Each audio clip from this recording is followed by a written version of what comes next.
these clouds go?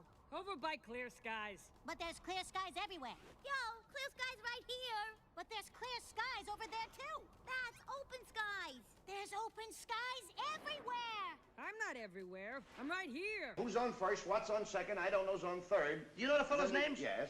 Well, then who's playing first? Yes. I mean the fellow's name on first base. Who? The fellow playing first base for St. Louis. Who? The guy on first base. Who is on first?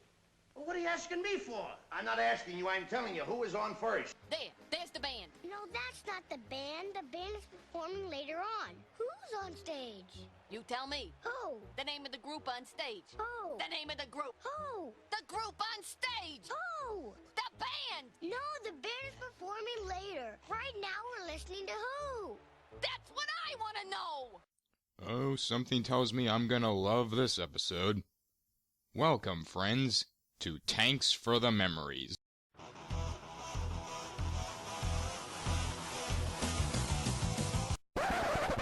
Whoops, wrong intro.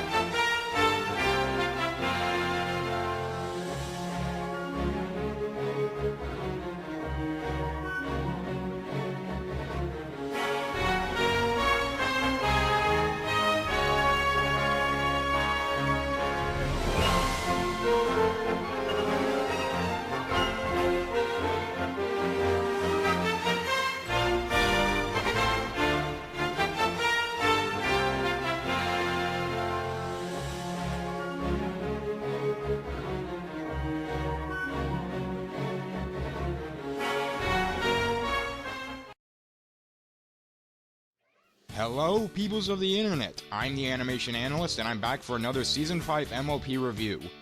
Today's episode is a return from veteran MLP writer Cindy Morrow, responsible for such beloved episodes like Hurricane Fluttershy, Read It and Weep, Winter Wrap-Up, and Sisterhood Social.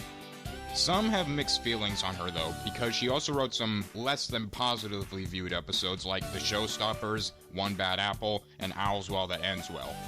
Personally though, I like to judge a writer's overall writing quality with their best entries and not just the bad ones. Anyway, with that said, that leads into the episode for today's review, Tanks for the Memories. This episode starts with Rainbow Dash explaining to Tank how excited she is that she and him are going to spend their first winter together. First off, yay, Tank's back! I won't be the first to admit that the episode he debuted in was less than great. But personally though, I find the episode a bit enjoyable, but I'll get more into that when I eventually get to that episode. What I will say though is that even if that episode wasn't too great, Tank has gone on to become my favorite of the main six's pets, with Gummy probably being a close second. Anyway, Rainbow starts noticing that Tank is being a little more tanky than usual. Twilight thinks it's nothing, but Rainbow isn't sure, and after the intro she takes him to Fluttershy to see if he's alright. First off, we've already gotten into one of my favorite aspects of this episode, Rainbow's love and dedication to Tank. We haven't really gotten to see this part of her character that much, so having an entire episode dedicated to her in this light is very welcome. I'll get more into why this aspect is so great in my opinion later in this review. Secondly, I'm guessing Fluttershy at this point is either a licensed vet, or that Rainbow Dash trusts Fluttershy's opinions of animals more than an actual vet's. Which would actually make a bit of sense, but that's a rant for another day. Anyway, Fluttershy tells Rainbow that Tank is fine. He's just going to hibernate. You do realize he's not a bear, right? When the weather grows cold and less food is available, many animals hibernate to conserve energy. It's like taking a really long nap during winter. And then they wake up in spring. And see? Even tortoises do it. When the time comes, Tank will leave and dig into the ground. Hey look, it's a better version of Fluttershy explaining hibernation than in Winter Wrap-Up. Yeah, that was one of my only issues with that episode. Also, points for scientific accuracy, as Fluttershy points out turtles, whatever, do in fact hibernate. Rainbow, however, doesn't want to seem to accept reality, and leaves to get a second opinion on Tank's condition. That second opinion happens to be Spike. Seems reasonable enough. I told you, Rainbow Dash, I'm a dragon! Come on, you're practically twins! I'm purple. Yeah, I love being purple! Anyway, Spike tells Rainbow the same thing Fluttershy told her previously, but again, she doesn't want to accept that fact and leaves to prepare for their winter fun. She tries to have some fun with Tank, but he starts to fall asleep and burrow into the ground like Fluttershy said he would. We then get a funny joke with Rainbow Dash telling Pinkie not to say the H word. No, not that H word. And then Rainbow starts getting quick to anger, so her friends try to calm her down. I know how upset you are about Tank, but you shouldn't take your anger out on your friends. Who said anything about anger? I didn't say anything about anger. I'm not upset, and I am not angry. Do I look angry? I'm completely calm. And thus we get to another part of this episode I love, the animation, particularly the facial expressions from Rainbow Dash. And this is only the beginning, people. Anyway, Rainbow Dash goes home lamenting over the idea of Tank hibernating. Think, Rainbow Dash, think! Tank's only hibernating because it's cold, right? Well, I'd rather have him awake in the heat than asleep in the cold. Then he got an idea. An awful idea. The Grinch got a wonderful, awful idea. And this is as good of a time as any to bring up one of the most poignant parts of this episode, the theme behind it. If any of the viewers have any base knowledge of human psychology, they might be able to notice that up to this point, Rainbow Dash has been going through what people refer to as the 5 stages of grief, with Rainbow Dash having gone through 3 at this point.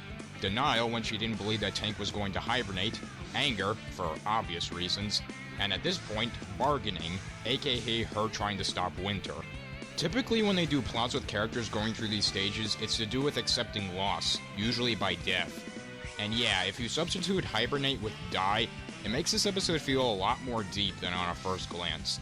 I'll get more into how I feel about them doing the scenario when we get around to the end of the episode, because there's a bit of a reason this episode has received a bit of a mixed reaction from the fandom. Anyway, we get a Who's on First parody that is absolutely hilarious, and I have to say, with the facial expressions from earlier and now this, I can safely say another part of this episode I love is the humor, which is a bit surprising considering this episode was written by Cindy Morrow. Not that her previous episodes weren't funny or didn't have any funny moments in them, it's just that the general consensus is that the humor is often the weakest part of almost, if not all, of the episodes she's written. So hey, another writer is getting better at what she's not usually good at writing, like Dave Polsky with storytelling in Season 4. Anyway, we then transition into the part that made this episode go from good to awesome, in my books. When life gives you lemons, you can make lemonade. But life gave me Tank here, and my choice has long been made. No winter will come to Ponyville, I'll do it on my own. I will keep you by my side, so I will not. Rainbow Dash finally gets her own song. Yes, I know technically she already got one with Awesome As I Wanna Be and Rainbow Rocks, but in terms of the show's Rainbow Dash, this is her first real solo song. And I won't lie that I was flipping the fuck out over this when I first watched the episode. And like all good MLP songs, it's catchy, well sung, and helps move the plot along in an entertaining way by showing Rainbow Dash's various attempts at hindering Winter's arrival. It doesn't work, however, as 1, Tank is still sleepy, and 2, her attempts are more of minor inconveniences than major hindrances. So she decides she needs to go bigger by stopping Winter at its source, the Cloudsdale Weather Factory. And we get into one of the major complaints some people have with this episode, the length Rainbow goes to stop Tank from hibernating. As I said earlier, Tank's hibernation is basically a substitute for this plot's typical use of a character dying, because obviously they aren't going to show a character dying on a show called My Little Pony. Now, because Tank doesn't actually die, people think this not only hinders the message the episode tries to get across, but it also makes Rainbow Dash look extremely petty. I mean, yeah, Tank isn't going to be gone that long, so it doesn't really seem like that big of a deal, right? But here's the thing, for me anyway. Rainbow Dash, as much as I love her, is the kind of pony who would go to such high extremes for something seemingly so petty. On top of that, it plays into her being the element of loyalty. She's obviously grown to love Tank like a family member. Now, she obviously wouldn't mind not seeing him for a couple hours or so, because she does like to do her own thing after all. But she probably sees him like a typical dog owner sees his dog, as someone to greet her whenever she comes home, someone that will always be there for her when no one else can. So with that said, not only can I accept the fact that RD would go this far for the sake of Tank not leaving her for a few months, but also, even if I can't relate to this conflict, I can sympathize with her character. This is due in part to the previously mentioned song, which I think really helps put how much she loves Tank into perspective for the audience, to help make her extreme actions justifiable. Are they a bit extreme? Maybe. Can I sympathize with her despite that? Yes, but that's just me. Honestly, this is something that can go either or for anyone who watches this episode. If this part of the episode bothers you, I can understand, but I personally don't have an issue with it because, again, I can sympathize with Rainbow here. Back to the story though, Rainbow taps into her inner Solid Snake and sneaks into the weather factory with the intent of sabotage, more specifically draining the water supply so they can't make any snow. But before she can bask in the victory of her little scheme, she saves Tank from nearly becoming Turtle, Tortoise. whatever, Sushi, and hijinks ensue.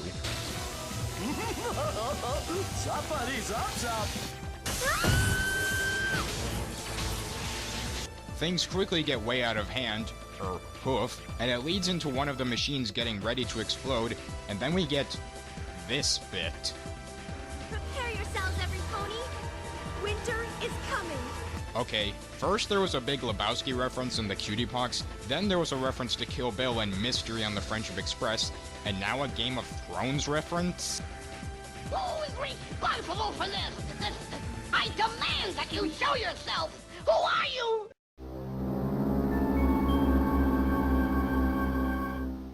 Oh, that would explain it. Anyway, winter does indeed come, in typical RD fashion, as a fucking snow nuke, and thus after that, and seeing that Tank still looks just as, if not more ready for hibernation than ever, Rainbow finally admits defeat, and we enter the next stage of grief, depression. And boy is that ever right. How are you feeling, Rainbow Dash? Whatever. The poor thing looks so sad. Just what are we going to do? I don't know what we can do. Buck up, Sugar Cube. You just ain't yourself these days.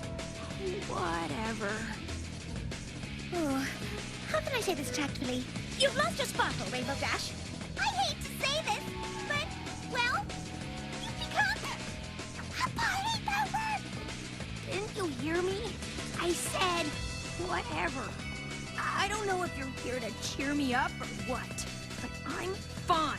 You know something is hitting Rainbow Dash hard when she doesn't show any enthusiasm whatsoever. Previously, all of Rainbow's emotions had some high level of energy to them. When she was happy, she was extremely happy. When she was angry, she was extremely angry. And when she was nervous, she was ridiculously nervous. But here, her lack of any energy whatsoever really emphasizes how much this whole thing means to her. And that's part of the reason why I can sympathize with Rainbow's conflict so much in this episode. Anyway, Fluttershy decides to step in, and... Rainbow Dash, your winter is going to be helpless.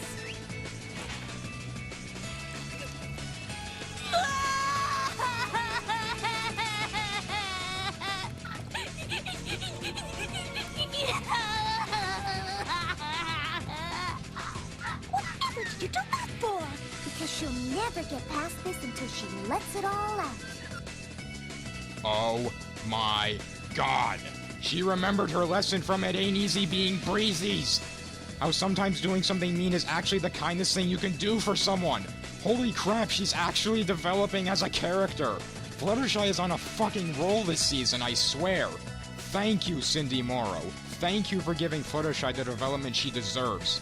Seriously, as someone whose favorite character is Fluttershy, you have no idea how happy this makes me.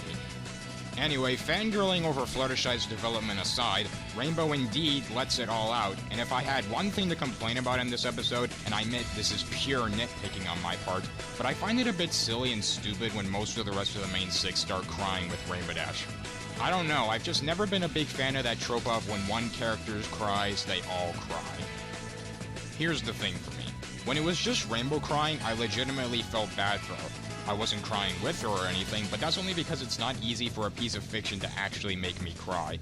But when the rest of the main six started crying with her, it kinda took me out of the mood, as it feels a little too sappy for my tastes. Again, this is pure nitpicking on my part, but it's just something that kinda takes me out of the moment. Then again, Twilight and AJ don't get involved in the tear fest, and this bit does lead to another hilarious joke. Sad? Me? What about Applejack? Applejack cries on the inside, Twilight! It's true. That is absolutely hilarious. Anyway, Rainbow Dash, after crying her eyes out, feels better and thanks her friends for being there for her, and she enters the final stage, acceptance, as she decides to let Tank hibernate. Oh, Tank, I'm sure gonna miss you.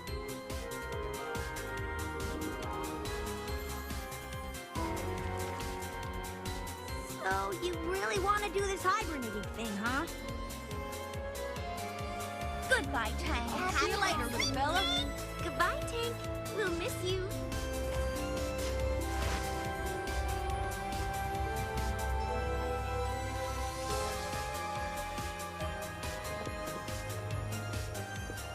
Well, ready for some winter fun? I'm gonna hang here and read to him a bit. That little guy can never get to sleep without a bedtime story. I'll be right there.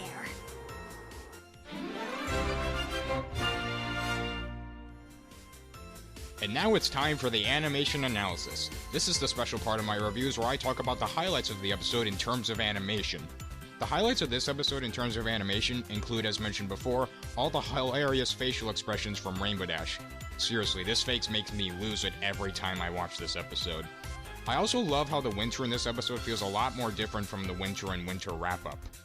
There's a lot more darker colors like gray used, making this winter feel a lot more like real winters. Granted, in winter wrap-up that was near the end of winter, but my point still stands. And lastly, I like the new winter outfits for the main six in the end, my personal favorite being Rarity's. Maybe it's the glasses or something, I don't know, but whatever. Anyway, that's Tanks for the Memories, and in my opinion, this was a great episode. As I've mentioned, this is a bit of a divisive episode in the fandom, and it all comes down to the theme of the episode I mentioned earlier, showing the 5 stages of grief. As I stated before, many people think that because Tank doesn't actually die, it not only takes away from the moral they're trying to teach, but makes Rainbow Dash's actions look incredibly petty and make it look like she's heavily overreacting. On top of that, many other people think that Rainbow should have received some consequences for intentionally sabotaging Winter. Well, here's my rebuttal. First off, this is a kid's show, and they're obviously not going to show a character dying on screen. Could this show do it? Yes. Are they going to do it? No. The show may have a large adult following for many reasons, but it is first and foremost a kid's show, and it has to appeal to them the most, and I'm not too sure many kids would be happy watching an episode where Tank dies. On top of that, this is one of only 3 major appearances for Tank in the entire show, so having Tank die when we've hardly even gotten to know him wouldn't even leave that much of an impact in all honesty, because we haven't had enough of Tank to grow that sympathetic towards him. As for Rainbow's actions, this is completely in her character to go to such extreme lengths for someone she cares for, because, newsflash, she's the element of loyalty, and like all normal people, our loyalty can have priorities, and as I stated previously in this video, Tank is like a family member to Rainbow, and like anyone else, she'd be willing to do anything to stay with him. It's like if the mother of a homeless family stole to feed her starving kids. So no, I don't believe Rainbow is overreacting at all, and I think it's perfectly natural for her to do stuff like this for Tank's sake. As for her trying to sabotage Winter, I only have to say one thing. Nobody saw her do it. How can she be expected to receive consequences for something nobody knew she was doing? Also, I think her failing to sabotage Winter is consequence enough. Anyway, other people's complaints aside, what I really like in this episode is how they portray Rainbow's character. As I stated in the beginning, we've never really seen this sort of caring side of her character, so it's a welcome change from other Rainbow Dash episodes. Not to mention, the episode does a great job of making Rainbow's conflict sympathetic. I mean, she's willing to stop an entire fucking season just to be with her pet. I don't know about you, but that is really sweet in my opinion. And of course, there's the little bit with Fluttershy remembering her lesson from It Ain't Easy Being Breezy's, and as I stated previously, for an episode written by Cindy Morrow, this episode's humor is surprisingly funny, whether it be the Who's on First reference, Rainbow Dash's hilarious facial expressions, or the revelation of Applejack crying on the inside. I was surprised by how much of this episode made me laugh. And I'll say it again, the song is fucking phenomenal. Easily one of my favorites of the season, probably one of my new favorites of the whole show. Props to both Ashley Ball's singing and Daniel Ingram's musical prowess. Overall, Thanks for the Memories is a pretty great episode in my opinion, and one that I think gets more hate than it really deserves.